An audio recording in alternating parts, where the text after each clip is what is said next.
welcome to SIMC Voices, an initiative undertaken by the journalism students of Symbiosis Institute of Media and Communication. I am Shrimoy, your news host. Our first story is on the illegal boards of Pune. The Pune Municipal Corporation has ordered action against several I Love Digital boards installed across different locations in the city. The offenders are often identified as politicians and corporators. Our reporters Polumi, Prajakta and Navya report from the scene. Pune Municipal Corporation Commissioner Vikram Kumar instructed officials to take strict action against I Love Digital boards. The administration conducted a survey to find out the exact number of illegal boards. It is found that all these boards have been installed without taking the Sky Science Department's permission, which is mandatory. It is also found that all these boards are using public electricity supply without any permission. आणि ते आमच्या जे काही 15 ward officers आहेत त्यांच्याकडनं total 73 सर्वेमध्ये सापडले होते. तर ते 73 मधले आता आम्ही 27 फलक काढले आहेत आणि जे उर्वरित आहेत जे राहिले आहेत त्याची काढायची म्हणजे काम चालू आहे अजून. कॉर्पोरेटर आहेत त्या एरियातले त्यांनी ते एक सुशोभीकरण म्हणतात ना त्याच्या ह्याच्यात लावले होते. त्याची प्रायर परमिशन घ्यायला हवी होती जी त्यांनी घेतली नव्हती. त्याच्यामुळं आमचे जे कमिशनर साहेब आहेत त्यांनी ते विदाउट परमिशन डिक्लेअर करून काढायचे सांगितले. Boards are facing local commuters, but pedestrians have complained that their height is also causing inconvenience. Citizens are raising these issues repeatedly at various forums, and the media has also highlighted them. All ward officers have been asked to submit an action taken report to the Commissioner's office. With camera person Navya Sharma, I Polmi Bhandari reporting for SIMC News. A data analyst who previously didn't know how to plant a sapling has a mini forest housing over 500 species today at her residence. What's this story? Brought to you by Apurva and Ruchit. Mansi Dunake, a data analyst from Pune, who once didn't even know about planting a sapling, has now created this huge arena in a period of 6 years. This mini jungle holds more than 500 different types of plant species. Now, let us hear about her journey and what goes behind maintaining this area. It wasn't really planned, so I never wanted to create a mini jungle. It became a mini jungle. As I started collecting plants, as I started seeing them grow, I really loved it, and the process made me very happy, and that's how it became whatever it is now. So effort, initially it is all about observing what grows, what dies, because it's all about the kind of environment you can give, the light, and basically access to light.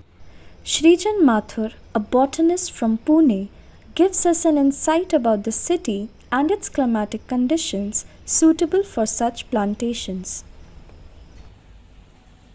Pune has a very moderate kind of a climate. कोई extreme winters नहीं है nor extreme summers हैं and काफी हद तक बीच बीच में humid भी रहता है.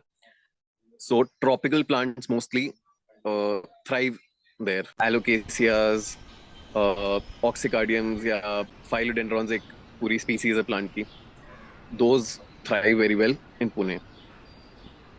This place is a unique world in itself. The efforts to create this mini jungle has given life to plants of more than 500 different species from all around the world. With camera person Ruchit Rastogi, I'm Apurva Adhikari reporting for SIMC Voices. Moving on, our reporter Caroline De Cruz visited the Yamuna Khadar slums in Delhi, which is now flooded due to the heavy rains.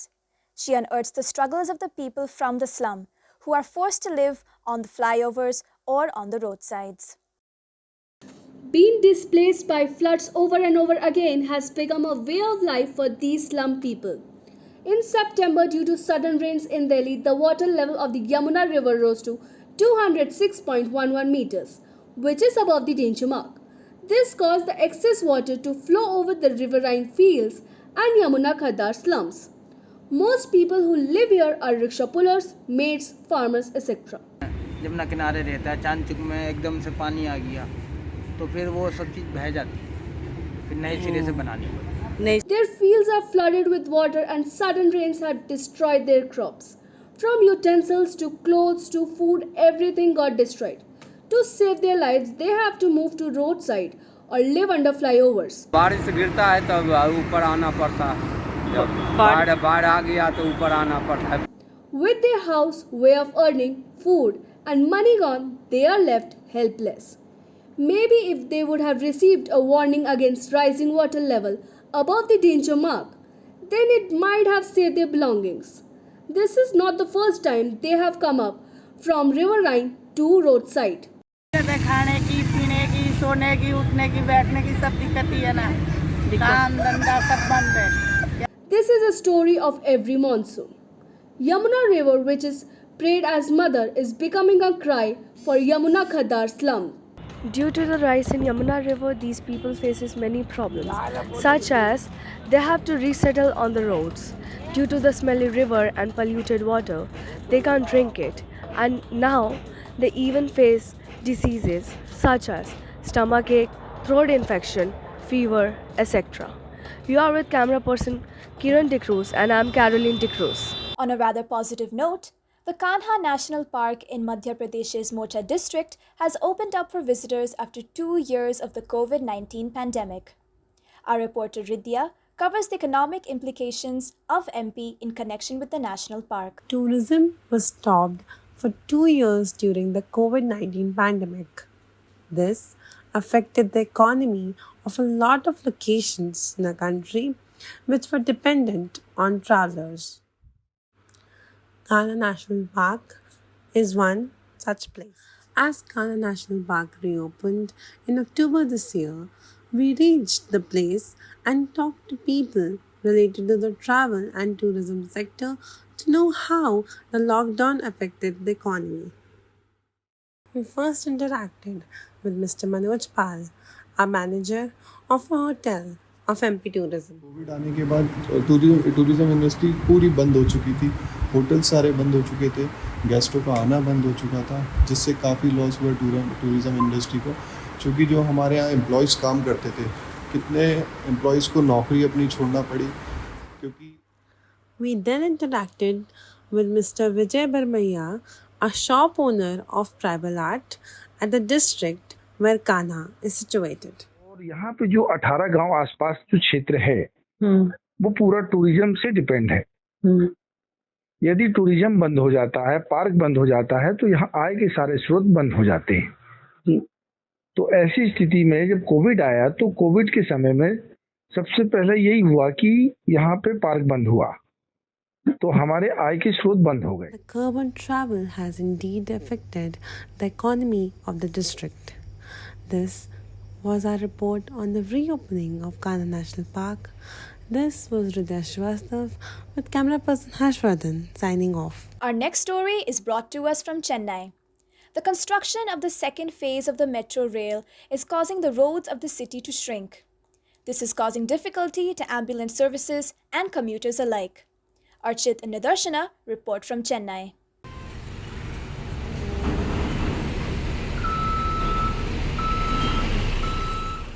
The construction of Chennai's Phase 2 metro rail commenced in full swing from July 2022. With 3 new lines covering a sweeping 118.9 kilometers, the project connects Lighthouse with Punamalli and Madhavaram with Sipcot on one side and Sholinganallur on the other. To facilitate the construction, the sizes of roads have been compromised on. While traffic grips some areas only during peak hours, some other areas are struggling throughout the day. A number of emergency hospitals with 108 ambulance services are located right next to construction sites. Hence, ambulance drivers are taking double the time to reach the hospitals. இப்போ emergency போகும்போது நம்ம ஒன்வேல metro rail போடுறது ஒன்வேல போகும்போது பைக்காரங்க யாரும் வண்டி விட மாட்டாங்க. அதே மாதிரி போடும்போது எந்த ரூட்டில் போகிறதுன்னு எங்களுக்கு எமர்ஜென்சி தெரிய மாட்டேங்குது. சில நேரத்தில் போலீஸ் ஹெல்ப் பண்ணுறாங்க, போலீஸ் இல்லாதவங்க கொஞ்சம் கஷ்டமாக தான் இருக்குது. However, regular commuters provide us with a different perspective.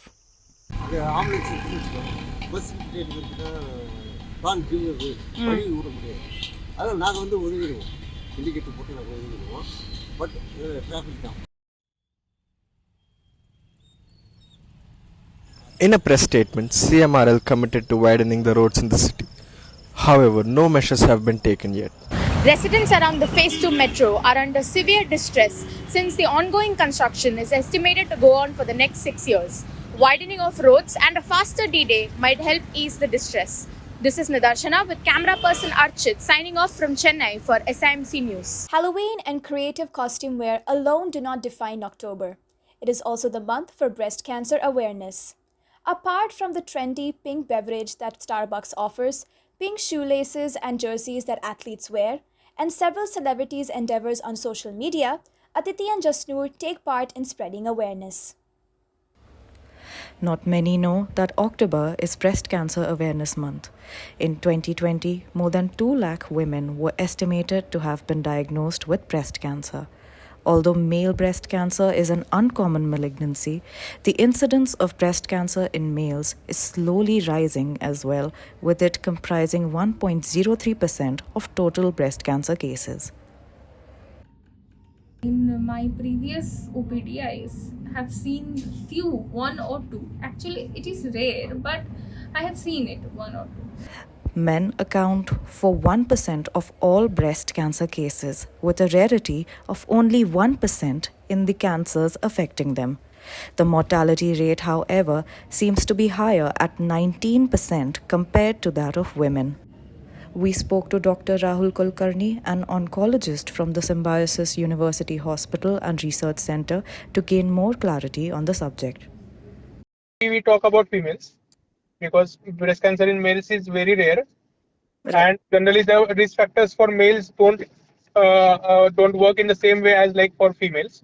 A distinct feature which is asymmetry in both breast, which is quite suspicious. So whenever a man find their breast as an asymmetric one, so he has to come to the doctor as soon as possible. While the incidence of breast cancer is slowly increasing in the country, it is mainly contextualized only in the scope of one gender, which makes it a lacking point for men. In a country like India, an exclusivity surrounds breast cancer, which makes breast cancer for men a stigmatized one. This is Jasnoor Kaur signing off with camera person Aditi.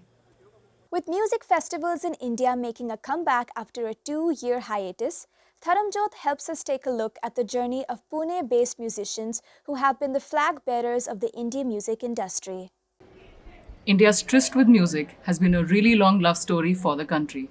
But indie bands have recently been getting a lot of love and traction, majorly owing to music festivals and open music platform access. We follow the journey of one such recently famous indie band, Fiddlecraft, and speak to their lead singer, Gaurav Kadu, this Oktoberfest season. An independent musician for 18 years, Gaurav Kadu started his band Fiddlecraft about 7-8 years ago. Several albums and 800 gigs later, the band got a commercial break to produce music for the famous OTT show Family Man Season 2. We talked to Gaurav to know more about the current indie music scenario and more. The music festival concept, like NH7 and all of the music festivals which are happening around and across India, what happens that you get a gathering of so many youngsters, so many good people who can actually spread your music a lot, and getting them all together in a way that and giving them a presentation which one solo artist or one particular artist cannot create on its own. Maybe back then it was difficult to find a venue who can who will host you guys and let you perform your original compositions. But now that as you see happening quite often. As independent music continues to grow louder, more bands like Fiddlecraft are finding recognition on mainstream platforms. This is Dharamjot Kaur reporting for SIMC Voices.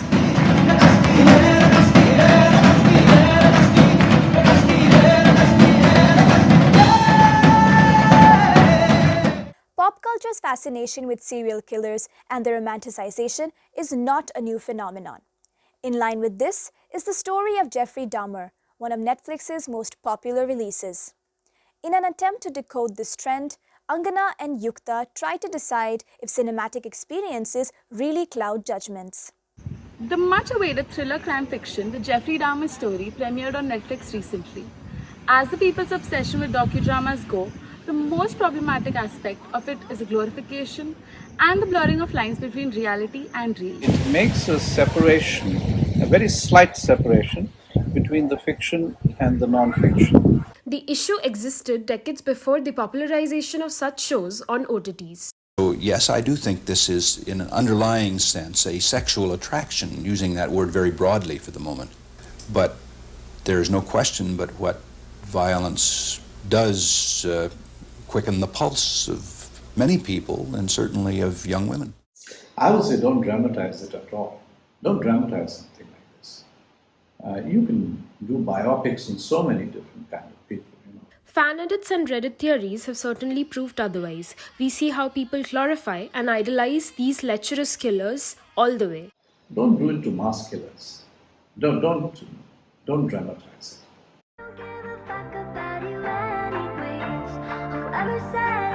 We see even avid movie watchers acknowledge the problem. And I know that these stories, have a lot of content in it that people might watch. I just don't think that these deserve to be heard from the perspectives of the killer. The cinematic aspect and the factual details could be better portrayed in future docudramas for it to act as a constant reminder that the victims of these killers are real people. This is reporter Yukta Baid with camera person Angna Palchinya signing off for SIMC Voices. With that, we come to the end of this bulletin. Thank you for watching SIMC News. This is Srimoy signing off.